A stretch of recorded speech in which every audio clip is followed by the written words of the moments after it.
Everybody all set? All right.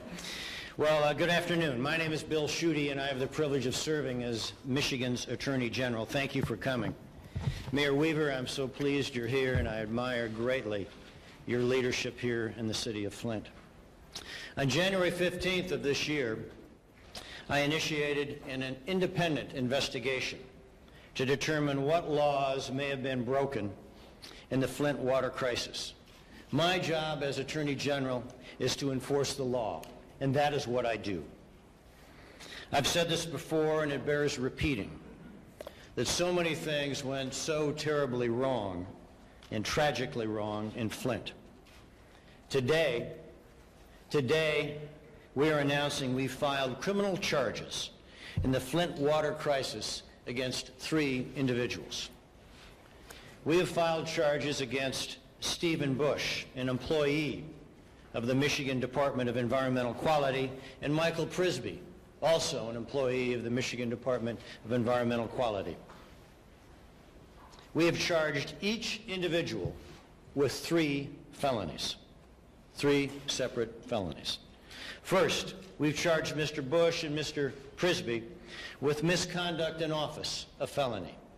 Mr. Bush and Mr. Prisby misled federal and local authorities, regulatory officials, and failed to provide safe and clean water to families of Flint. When we prove these allegations, and we will, Mr. Bush and Mr. Prisby will be facing 5 years in prison for this count alone. We have also charged Mr. Bush and Mr. Prisby with intentionally tampering with evidence of lead levels on certain water samples in homes of residents of Flint. We allege and we will prove that Mr. Bush and Mr. Prisby altered test results, which endangered the health of citizens and families of Flint. This is a 4-year felony. We have further charged Mr. Bush and Mr. Prisby with conspiracy to tamper with evidence in their joint agreement to conceal test results on Flint water samples. This also is a 4-year felony. We have charged Mr. Prisby with an additional felony of misconduct in office by authorizing an operating permit for the Flint water treatment plant, knowing that the plant would fail to provide clean and safe drinking water to families of Flint. This, too, is a 4-year felony. We've charged both Mr. Bush and Mr. Prisby with 2 misdemeanors for violating Michigan's Safe Drinking Water Act by failing to require anti-corrosive be added to the Flint water system, and by manipulating water samples by directing Flint citizens to pre-flush their taps. These employees of the Department of Environmental Quality had a duty. They had a duty to protect the health of families and citizens of Flint. They failed to discharge their duties. They failed in their responsibilities to protect the health and safety of families of Flint. They failed Michigan families. Indeed, they failed us all, and I don't care where you live. Mr. Michael Glasgow is an employee of the city of Flint, working at the water treatment plant. We have charged Mr. Glasgow with felony tampering with evidence by altering and falsifying reports to the DEQ and the EPA. We have also charged Mr. Glasgow with willful neglect of duty, a misdemeanor, by failing to protect the health of Flint families and by violating his duties under the Michigan Safe Drinking Water Act. When I announced this investigation, I stated this was the beginning of the road back. A road back to rebuilding and restoring trust and confidence of Flint families in their government. Indeed, This is a road back to restoring faith and confidence in all Michigan families in their government. Well, we're on the road back, and I know this will take some time. But in Michigan, as I've made it abundantly clear that our system of justice applies to everybody. It's not rigged. No one is above the law, not on my watch. Our investigation, when it is completed, will be thorough. It'll be complete. It'll be exhaustive. We will enforce the law. This Flint crisis team that has been assembled, we will enforce the law. We will protect the victims, the families and citizens of Flint, and we will hold each and every person who breaks the law will be held accountable. We'll follow the facts without fear or favor, and we'll go wherever the truth takes us, and in this case, wherever the emails take us. These charges are only the beginning, and there'll be more to come. That I can guarantee you. I want to introduce Todd Flood, who's the special counsel on the Flint water crisis team, a former skilled prosecutor, doing a great job.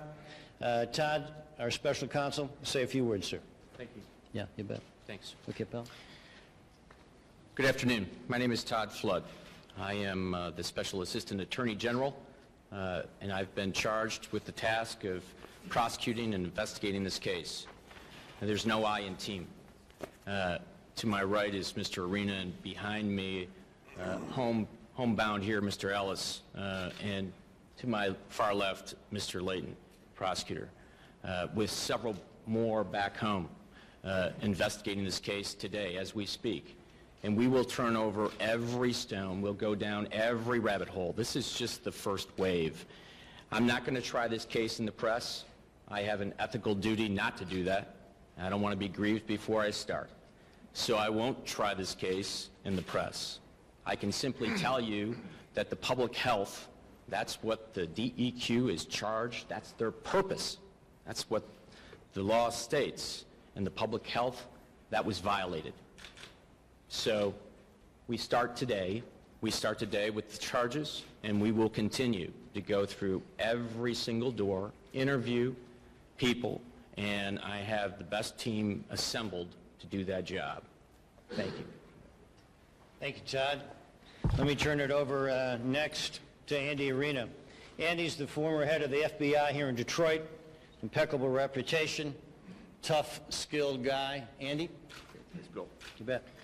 I'll be very, very brief in my comments today. Andy Arena, I'm the chief investigator for the Flint water team. About 2.5 months ago, we stood before the press, a lot fewer of you at that time, but we stood before you and we told you that we were going to put this team together and we were going to start this investigation. Since that day, we have put together a very skilled team of investigators and prosecutors, top-notch. We've interviewed a number of people. We have gone out and gathered volumes of evidence, and we've analyzed that and reviewed that. And the result is what you see today, the charging of these 3 gentlemen. Doesn't mean we're done. Attorney General said we're on the road to recovery. I'm just getting on the entrance ramp to I-75. We got a long way to go. We have a lot of people to interview, a lot of evidence to get, a lot of things to go through, and we will do that. That's our job.